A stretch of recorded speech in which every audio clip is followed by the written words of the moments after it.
Hello my beautiful people, mambo vipi? So welcome again to our lesson number 9, but please don't forget to subscribe, like and comment and share to other people so that we can learn Swahili together.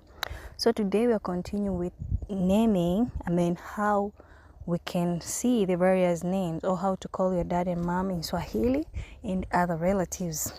So let's go to point number 1. Point number 1 is daddy. Daddy in English, but in Swahili you can call your daddy baba. Ba. Point number 2, mommy or mother. Mommy or mother in Swahili you can say mama.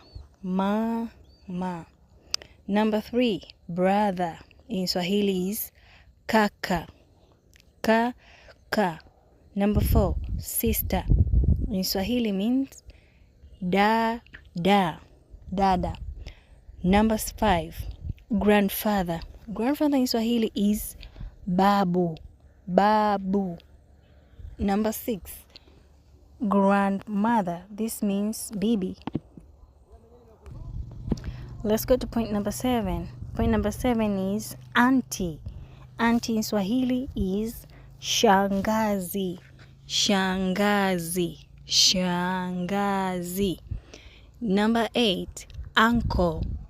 Uncle in Swahili is mjomba.